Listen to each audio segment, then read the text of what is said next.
Ashrafil mursalin sayyidina wa habibina wa syafi'ina wa maulana Muhammadin wa ala alihi wa sahbihi ajma'in, amma ba'du. Bapak-bapak dan ibu-ibu jamaah Masjid Jami Al-Hikmah, mudah-mudahan kita semua mendapatkan keberkahan daripada Allah Subhanahu wa taala. Kita patut ya bersyukur, berterima kasih kepada Allah Subhanahu wa taala, yang mana Allah gerakkan kita semua dalam ketaatan kepadanya. Ini semua murni ya pertolongan Allah. Masya Allah, kita masih diberikan umur pagi ini, masih hidup kembali menyerap udara yang segar ya di alam dunia ini. Masya Allah, kita bersyukur masih diberikan sehat walafiat, diberikannya kita taufik oleh Allah Subhanahu wa taala. Mudah-mudahan nikmat ini akan menjadi nikmat yang terus menerus Allah berikan kepada kita sampai ajal datang menjemput kita. Amin ya rabbal alamin. Sebab orang kadang-kadang lupa aman nikmat, lalai daripada bersyukur kepada nikmat Allah Subhanahu wa taala. Itu penyebabnya adalah karena mereka ya, kita ini melihat kebanyakan umumnya manusia punya nikmat itu. Ketika nikmat itu menjadi umum, maka orang merasa itu bukan nikmat lagi, jadi lupa bersyukur ya, lalai bersyukur. Seperti kita punya nikmat kaki nih. Ketika kita punya nikmat kaki, kadang-kadang nih kaki kita nih, kita lupa untuk bersyukur. Kenapa? Karena kita lihat orang juga pada punya kaki semua. Orang pada punya kaki semua, ngapain kita bersyukur? Orang juga pada punya, kan itu. Itu penyebab lalainya. Padahal kalau kita mau pikirin nih nikmat kaki, ya Allah, besar banget nih nikmat kaki. Ya, berapa banyak orang Pak punya penyakit apa tuh yang kakinya perlu dipotong? Diabetes, penyakit diabetes ya enggak? Misalnya kakinya busuk, naudzubillah, nasallahu afiyah ya. Begitu nanya diabetes, ya Allah, kata dokter nih kaki kudu dibuntungin. Ya Allah, baru dia sadar, ya Allah, dibuntungin. Bertahun-tahun dia nggak pernah bilang sama Allah, alhamdulillah ya Allah, terima kasih dikasih kaki sehat, kaki bisa jalan, nggak pakai bayar, nggak ada pajaknya, gratis nih kaki, mau melangkah kemana saja. Gitu, nggak pernah ngomong begitu. Tapi begitu diponis dipotong, kata dokter, baru sadar, ya Allah, dipotong Pak. Kalau nggak dipotong kan bisa busuk. Masya Allah, udah dipotongnya sakit, bayar lagi. Ya gak? Iya, kita nih nggak sakit, nggak bayar, nggak dipotong, ya nggak syukur gara-gara. Makanya itu Masya Allah, di antara syukur kita nikmat kaki ini, dari rumah kita melangkahkan kaki kita ke masjid, melangkahkan silaturahmi, melangkahkan cari ilmu. Nah itu ya, semua sebagai bentuk syukur kita kepada Allah. Jadi nikmat itu kita sadarin kalau dia tuh sudah hilang, nah, baru kita sadar, ya Allah, besar sekali itu nikmat. Masya Allah, semua nih anggota badan kita semua nikmat daripada Allah Subhanahu wa taala ya. Kalau kita merenungin Pak, meresapin, ya Allah, mungkin yang kemarin masih hidup hari Sabtu gitu, hari Sabtu kemarin masih hidup Sabtu, minggu ini nggak hidup, udah meninggal. Hari mungkin semalam dia sakit, masuk rumah sakit, udah meninggal. Ya Allah, kita panggil, begitu masuk kubur baru sadar dia. Alhaakumut takatsur hatta zurtumul maqabir. Kamu dilalaikan ya oleh banyak urusan, tahu-tahu masuk kubur. Baru masuk kubur, ya Allah, belum sholat ini, ya Allah, belum ibadah, ya Allah, gitu. Nah itu ya, dilalaikan oleh kebanyakan seperti itu, dikira orang semua hidup semua. Begitu kehidupan dicabut oleh Allah, baru dia sadar nikmat kehidupan tuh, Masya Allah, nikmat besar. Sampai mereka tuh yang di kuburan bilang, Rabbirji'un, ya Allah, balikin lagi kami ke dunia, la'alli a'malu sholihan fima taraktu. Mungkin kami mau beramal soleh. Kalau hidup di dunia lagi, kami mau amal soleh yang pada waktu dulu kami pernah tinggalkan. Masya Allah. Makanya mudah-mudahan kita termasuk orang-orang yang bersyukur kepada Allah Subhanahu wa taala. Minimal kita tiap pagi kata Nabi ya mengucapkan hamdalah 3 kali.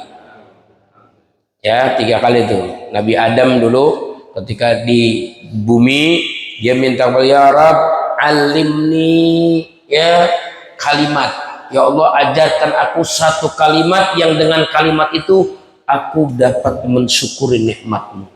Apa kata Allah? Wahai Adam, qul alhamdulillah rabbil alamin hamdan yuwafi ni'amahu wa yukafi'u mazidah. Coba sama-sama. Alhamdulillahi rabbil alamin hamdan yuwafi ni'amahu wa yukafi'u mazidah. Alhamdulillahi rabbil alamin hamdan yuwafi ni'amahu wa yukafi mazidah. Alhamdulillahi rabbil alamin hamdan yuwafi ni'amahu wa yukafi mazidah. Nah itu Bapak-bapak tiap pagi dan sore kita ucapkan sebelum terbit matahari, sebelum terbenam matahari, ungkapkan minimal kalimat syukur alhamdulillah. Karena ini bagian daripada zikrul lisan, mengucapkan hamdalah. Ya, makanya kenapa sih kita kadang-kadang suka basa-basi sama teman, gimana kabarnya, sehat? Alhamdulillah. Itu ucapan itu yang ditunggu. Kalau ada orang tanya, bagaimana kabar, sehat? Sehat. Bagaimana kabar, sehat? Sehat. Bagaimana kabar? Sehat. Nah, itu Sayyidina Umar begitu kalau nanya orang, bagaimana kabar? Sehat. Sehat. Beneran sehat? Sehat. Beneran? Alhamdulillah. Nah itu yang saya tunggu. Ucapan alhamdulillah. Jangan ngomong sehat-sehat aja. Alhamdulillah. Sehat mahal, masya Allah. Lebih-lebih kita sehat rohani. Sehat rohani kita ya Allah. Kita mau subuh-subuh jamaah, mau duduk bareng subuh bernyangaji, ya masya Allah. Ini bagian daripada nikmat yang Allah berikan kepada kita. Mudah-mudahan dengan nikmat ini kita sama-sama dapat berjuang untuk meraih kebahagiaan dunia akhirat. Amin. Sebab kenapa? Sebab emang akhirat juga mesti dicari. Akhirat mesti dicari. Seperti dunia juga mesti dicari. Padahal dunia udah dijamin sama Allah. Kita nih hidup di dunia udah dijamin. Wa ma min dabbatin fil ardi illa 'alallahi rizquha. Nggak ada di permukaan bumi ini yang melata berjalan kecuali sudah dijamin rizkinya oleh Allah. Udah dijamin. Tapi meskipun udah dijamin, kita harus mencari nggak kira-kira? Harus mencari walaupun udah dijamin, ya sesuai dengan potensi yang Allah berikan. Tuh, itu urusan dunia yang udah dijamin aja kudu dicari.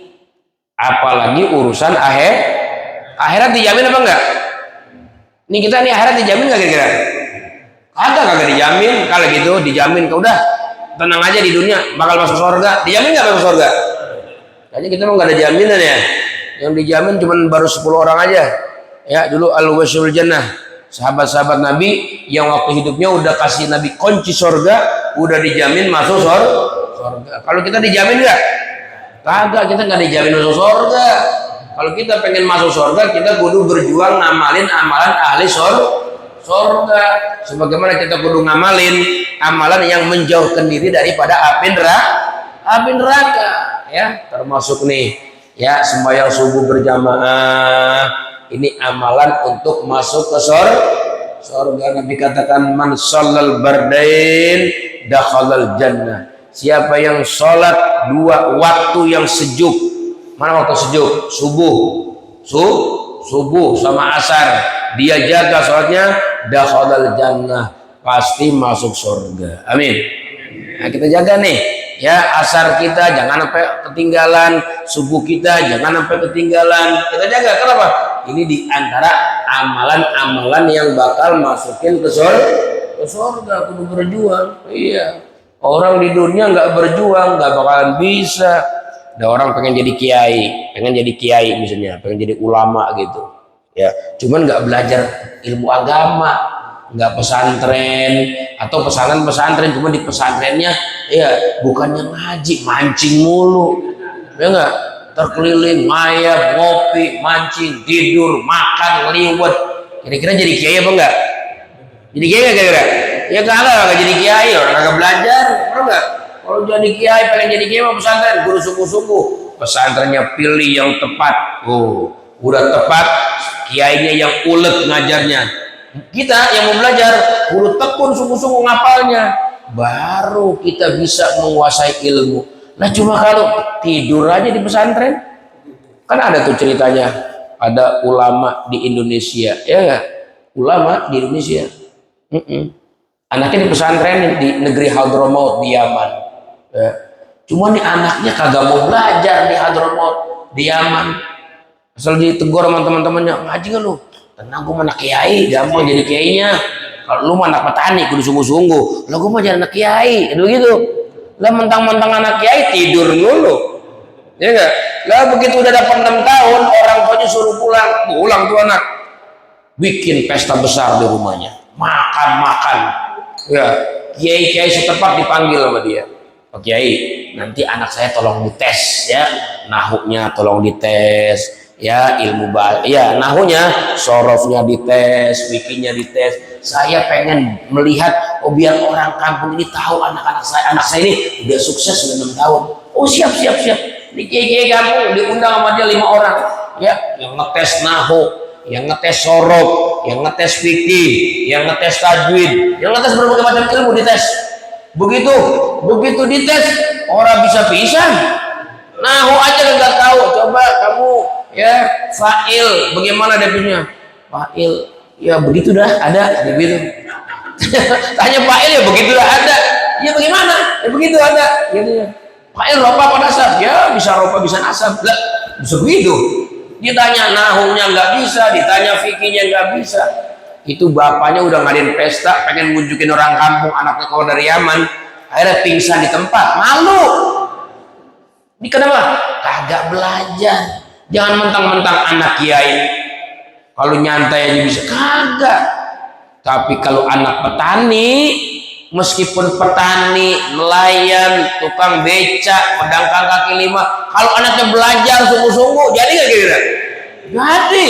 Lihat tuh di Jawa Timur, kita lihat yang pesantren-pesantren di Lirboyo, rata-rata anak-anak petani, anak-anak orang miskin, anak-anak orang-orang awam.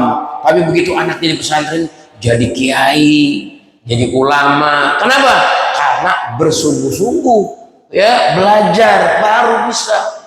Kayak orang pengen punya duit misalnya, ya kagak dagang, kagak kerja, kagak usaha, di rumah aja nganggur, orang ngapain, dapat nggak duit? Kagak dapat duit, katanya udah dijamin sama Allah. Ya tetap kudu keluar, harik kata Nabi, keluar dulu, gerak, nanti dapat berkah rezeki. Nah ini nggak keluar, bagaimana mau dapat duit? Padahal udah dijamin itu. Kalau dikatain begitu, dia bilang tenang, Allah kan maha pemurah, Allah maha dermawan, kekayaannya banyak. Iya dermawan banyak, lah kalau kagak nyari mah tetap aja susah.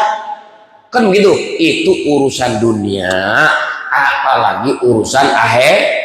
Ini kadang-kadang orang kan terbalik, urusan dunia udah dijamin, nyari bagus, cuma nyarinya kebangetan semangat nyarinya, pergi pagi pulang malam, kagak ada waktu sama-sama ke masjid. Tanya sholat nggak? Ya nggak ada waktu, kita mau sholat, yang pengangguran sih sholat, nah kalau kita orang sibuk makanya sholat. Ya Allah, hidupnya udah kebangetan juga, sampai sholatnya udah sempat.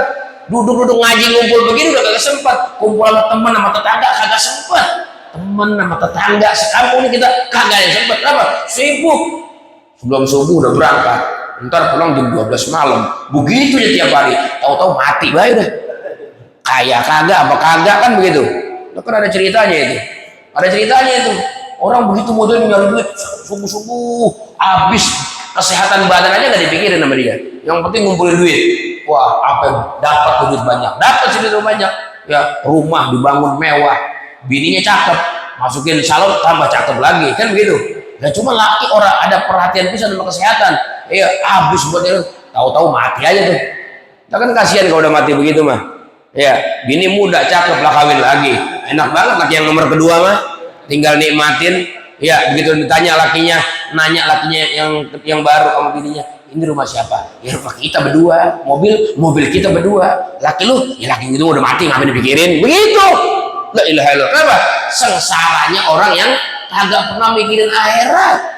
Makanya kita bersyukur kepada Allah saat kita digerakkan oleh Allah bisa ibadah. Artinya apa? Ini yang harus kita berjuangin, Pak. Beda, Pak, orang nanti yang subuhnya rutin tiap pagi bangun gitu ya, sama orang yang subuhnya tidur mulu.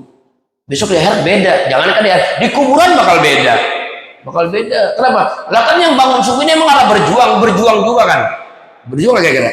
Berjuang, cuman karena kayaknya udah kebiasaan, lama-lama lezat begitu. Kayaknya kalau nggak bangun subuh nggak enak. Kenapa? Pertamanya mah dilatih, kayak kita ngaji pertama kan nafsu kagak paling mau. Nafsu tuh, aduh, kalau mau ngaji nggak mau tuh nafsu. Tapi kalau kita paksain, biar duduk sebentar, hadir sebentar. Lama-lama tuh ngaji enak. Sampai-sampai kalau nggak ngaji ada perasaan, aduh, tadi nggak ngaji tuh. Tadi bahas apa tuh Ustadz? Penasaran sih nggak ngaji. Sampai nanya, kenapa? Karena udah merasa menemukan begitu. Seperti sholat juga kalau kita udah nikmat kan, masya Allah, Pak, lagi-lagi sholat, lagi-lagi qobliyah, lagi-lagi ba'diyah, lagi-lagi sholat sunnah, ya, tak witir, sholat sunnah hajat, sholat sunnah taubat, sholat sunnah banyak. Kenapa? Karena udah enak. Coba kalau yang belum enak sholat, 5 waktu aja lama dikit, komplain sama imam. Ini imamnya siapa sih? Lama banget, maghrib baca lam yakunil, ina'ata'ina juga ada, begitu. Kenapa? Karena belum terbiasa. Kita kalau baca kisah-kisah orang-orang soleh, ya Allah, sembahyang ada yang 200 rakaat setiap hari. Ada 200, tiap hari 200 rakaat.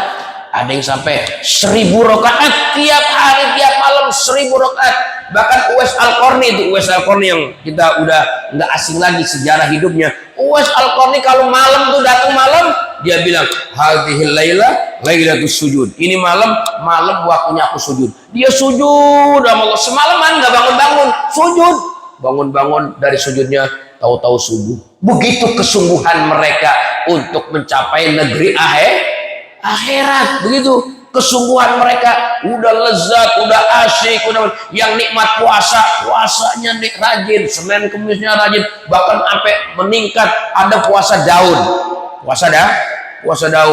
sehari puasa, sehari enggak. Itu kan udah terbiasa. Pertamanya awalnya memang berat banget, tapi begitu dia mujahadah, dia sungguh-sungguh, Allah katakan walladzina jahadu fina lanahdiyahum subulana. Orang-orang yang bersungguh-sungguh di jalan kami akan kami kasih hadiah kepada mereka jalan menuju kami. Jadi kalau ada satu ibadah, Pak, yang kita sungguh-sungguh, Allah janji akan dibukakan semua pintu ibadah secara mudah. Amin.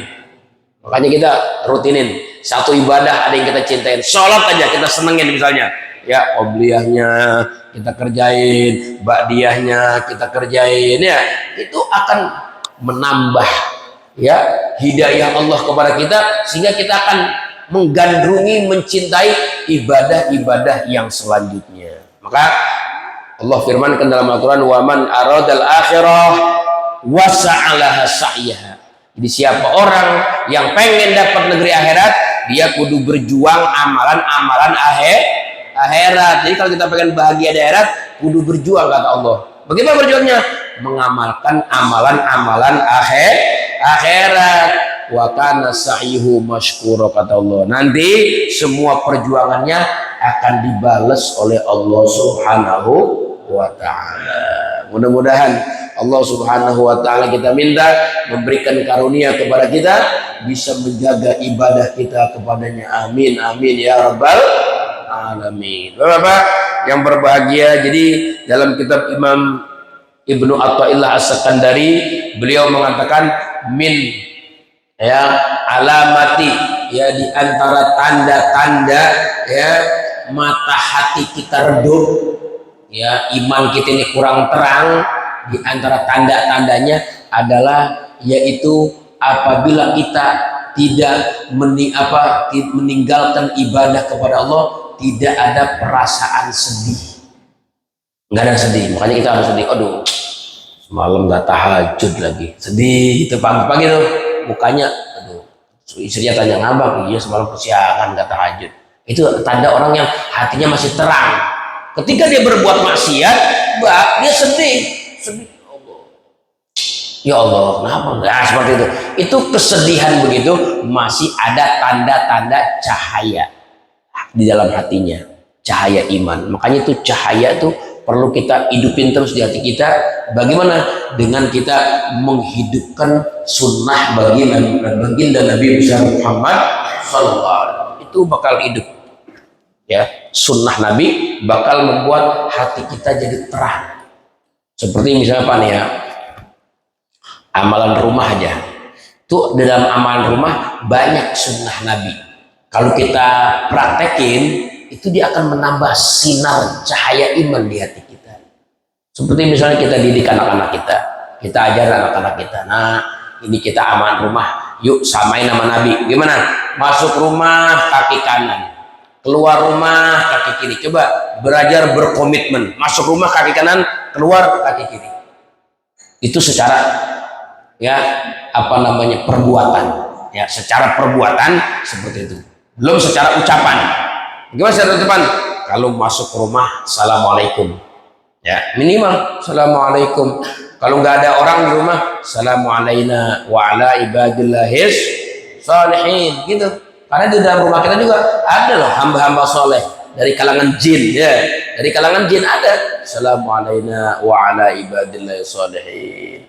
Itu menghidupkan. Kalau keluar rumah, ya kita baca Bismillahirrahmanirrahim, tawakkaltu 'alallahi la haula wala quwwata illa billah. Secara ucapan begitu ya. Secara perbuatan, keluar kaki kiri, masuk kaki kanan. Itu kalau kita praktekin begitu aja, itu akan tumbuh suatu sinar cahaya di hati kita. Sehingga dengan cahaya itu kita bisa bedain baik buruknya, terpuji tercelanya sebuah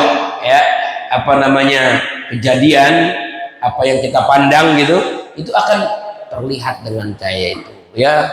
Belum lagi nanti kamar mandi ada masuk kaki kiri, keluar kaki kanan, masuknya ada doanya, keluar ada doanya. Ini yang sepele-sepele aja nih, yang kita ajarin nama anak-anak kita gitu, kita mulai praktekin deh.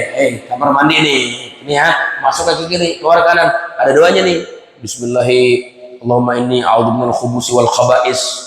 Masuk ke kiri, keluar, dan di luar alhamdulillah, ya, adhaba anil adha wa afani. Dipraktekin begitu. Ntar ruang makan, ruang makan juga ada adabnya. Ya, bagaimana?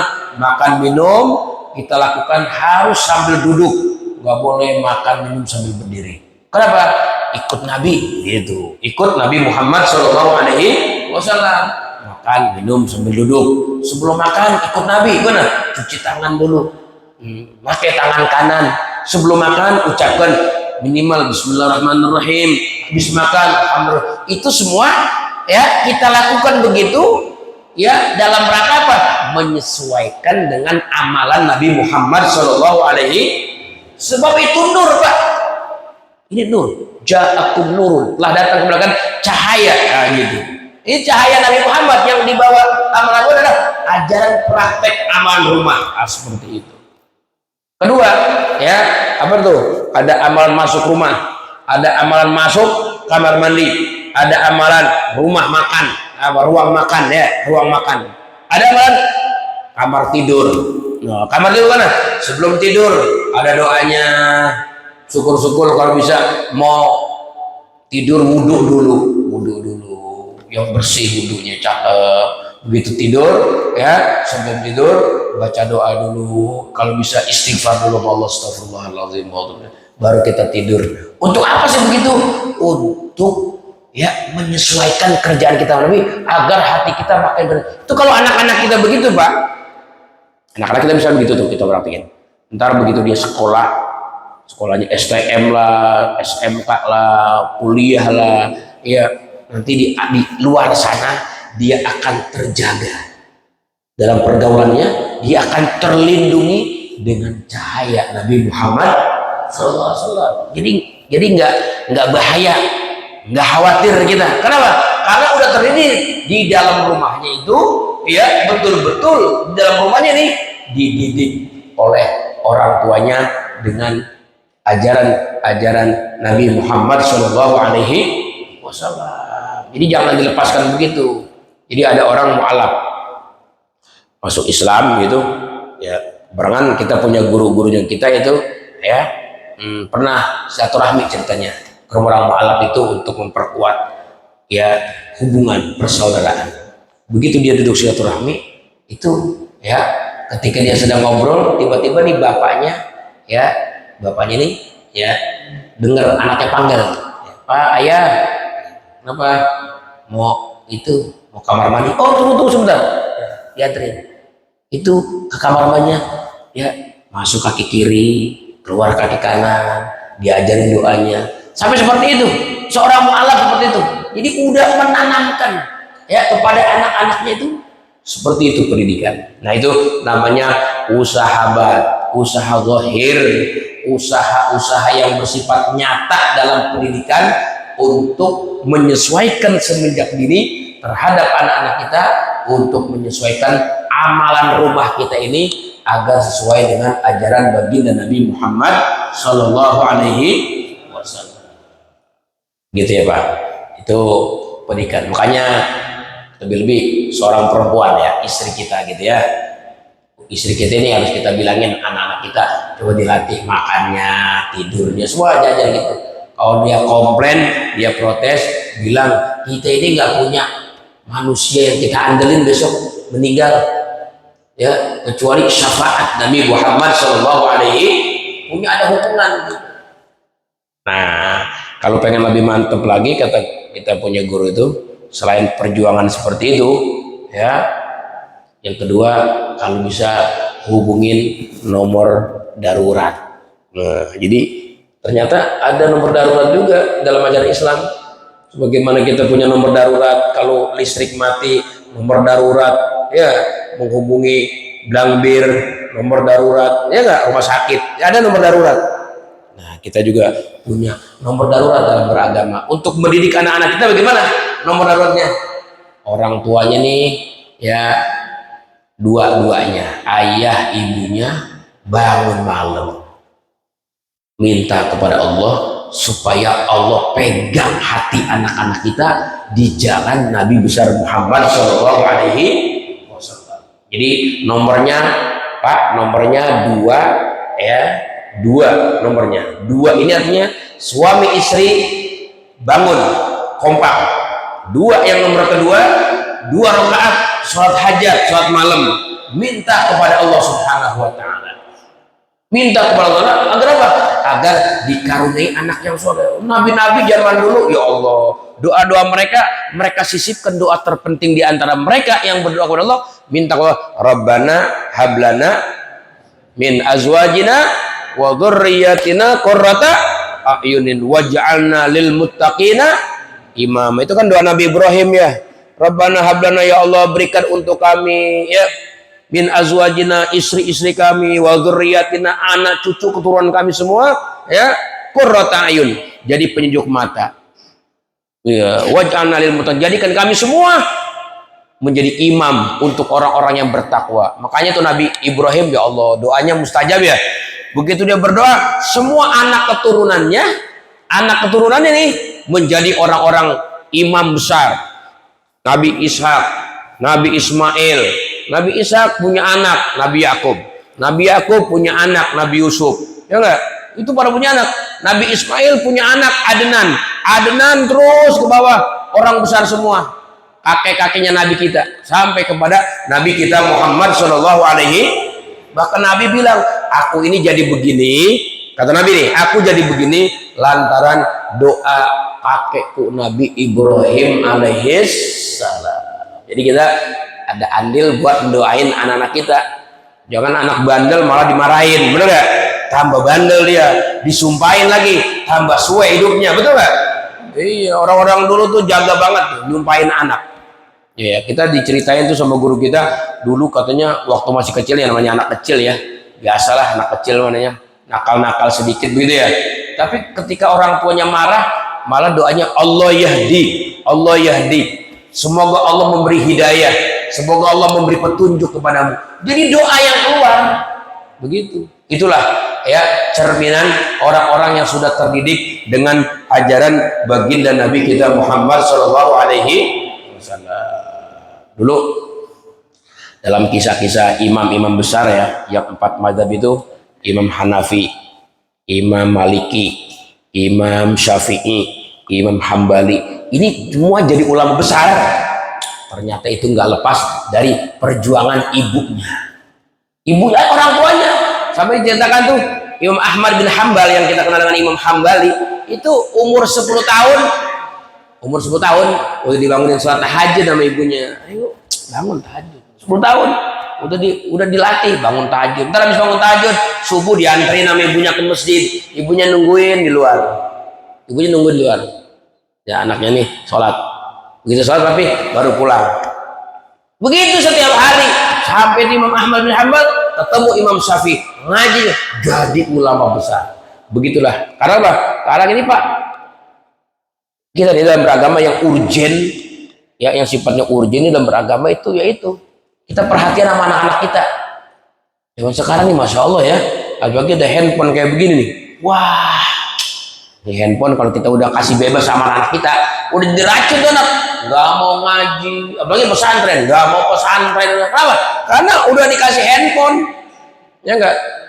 Apalagi dia misalnya udah paham betul sama handphone, minta duit sama bapaknya kagak dikasih, akhirnya dia ada pinjaman online. Dia ketik aja pinjam online, dia ketik aja nggak tanggung-tanggung dah 100 juta dia pinjam, keluar duitnya, tahu-tahu bapaknya kaget lah anaknya utang 100 juta. Berapa banyak orang begitu sifatnya, belum lagi bentuk perjudiannya, judi slot, la ilaha illallah, udah macam-macam itu. Kalau kita nggak bentengin anak-anak kita dengan sunnah, dengan ajaran baginda Nabi kita Muhammad SAW, ini bisa mengkhawatirkan kita. Makanya yuk sama-sama kita berjuang di al-dunia ini untuk meraih kehidupan di negeri akhirat. Dunia saja yang udah dijamin, kita tetap masih berjuang, apalagi untuk meraih negeri akhirat. Makanya kalau kita baca sejarah orang-orang soleh, nabi-nabi, ulul azmi, ya Allah, perjuangan agamanya, bagaimana berjuangnya Nabi Musa. Nabi Musa berjuang itu, Masya Allah, melawan Fir'aun, berjuang sampai di Bukit Tursina, dia menyendiri, berkholwat, ibadah kepada Allah. Ujian, cobaan, Nabi Musa, Nabi Isa juga sama, luar biasa. Ya, itu semua ulul azmi. Lebih-lebih Nabi kita Muhammad Shallallahu Alaihi Wasallam sholat sampai diceritakan itu kakinya pada bengkak. Bagaimana tuh ya Pak? Kita suka mikirin, ya Allah, berapa lama itu Nabi berdiri sampai pengaruh berdiri yang lama kaki sampai bengkak. Itu artinya Pak, perjuangan, kesungguhan. Belum hijrahnya dari Mekah ke Madinah, belum lagi jihad melawan musuh dengan peperang. Ya Allah, jadi hidup ini betul-betul berjuang untuk agama. Jadi mari kita sama-sama mengajak, saya juga sama ya, mengajak pribadi saya, bapak-bapak semuanya, ayolah kita berjuang hidup di dunia ini agar betul-betul dengan perjuangan ini kita akan meraih kehidupan bahagia di negeri akhirat. Amin ya rabbal alamin. Nah itu ya, kita mesti agama ini ya kuncinya sebagaimana Nabi katakan ad-dinu al-muamalah. Jadi agama ini intinya adalah bagaimana cara kita berhubungan juga kepada Allah yang baik, berhubungan sama orang tua, berhubungan sama tetangga, berhubungan sama kerabat, semua diatur dalam Islam. Insya Allah ya, pada pertemuan-pertemuan berikutnya kita akan mempelajari adab-adab pergaulan, bergaul kita sama Allah, bergaul kita sesama manusia, agar betul-betul kita memiliki agama-agama yang sempurna. Amin ya rabbal alamin. Saya rasa nggak lama yang dapat sampaikan, ini saja yang dapat sampaikan.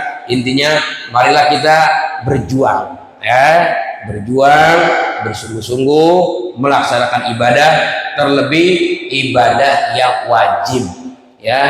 Sholat 5 waktu kita jaga, lebih-lebih bisa kan kalau bisa berjamaah. Puasa Ramadan kita jaga, Zakat kita perhatikan, kalau memang sudah ukuran nisab harta kita, keluarin zakat kita. Kalau mampu, berangkat ibadah haji. Yang wajib-wajib, ngaji tiap pagi, subuh, minggu, hadirin. Gitu. Untuk apa? Untuk menunaikan kewajiban-kewajiban kita sebagai hamba Allah di muka bumi ini. Kalau kita ingin tambah lagi meraih cinta Allah, tambahkan, jangan cuma yang wajib, kerjakan pula yang sunnah kita tingkatkan, kita kerjain. Capek nggak apa-apa, buat kebaikan. Sebab in ahsantum li anfusikum. Kita berbuat baik nih bukan buat orang, enggak, buat kita. Ya kita nih berbuat baik buat kita, walaupun kita ngasih duit sama orang, bantu orang, hakikatnya buat kita keuntungannya. Enggak buat orang begitu. Ya. Jadi kita berbuat baik, keuntungan akan kembali kepada kita. Sebagaimana kita berbuat jahat, kejahatan juga akan kembali kepada kita. Nauzubillah. Mudah-mudahan Allah berikan taufik kepada kita bisa melaksanakan amal ibadah kita kepada Allah Subhanahu wa taala, dan kita bisa menyempurnakannya dengan amal-amal sunnah. Jaga anak-anak kita, mari kita mulai ajari anak-anak kita dengan adab, dengan akhlak Nabi kita Muhammad sallallahu alaihi wasallam, agar anak-anak kita di kemudian hari menjadi qurrata a'yun, menjadi penyejuk mata seperti kita pada pagi ini, Pak. Ya Allah, ya. Orang-orang tua kita di kuburan senang dia melihat kita pada kumpul subuh berjamaah, melihat kajian begini. Orang-orang tua kita almarhum yang ada di alam kubur, masya Allah, senang. Bahkan dalam riwayat katanya, ya, cahaya majelis yang hidup di dunia bisa Allah kirim cahaya itu kepada orang-orang kampung yang belum dapat hidayah. Bahkan kepada orang-orang yang meninggal dunia di alam kubur diberikan oleh Allah menjadi terang benderang karena berkat majelis ilmu. Mudah-mudahan ayah ibu kita semua diberikan cahaya oleh Allah Subhanahu wa taala. Rabbana taqabbal minna innaka antas samiul alim wa tub alaina innaka antat tawwabur rahim. Sallallahu alaihi wasallam Muhammad wa ala alihi wasallam. Walhamdulillahirabbil alamin. Assalamualaikum warahmatullahi wabarakatuh.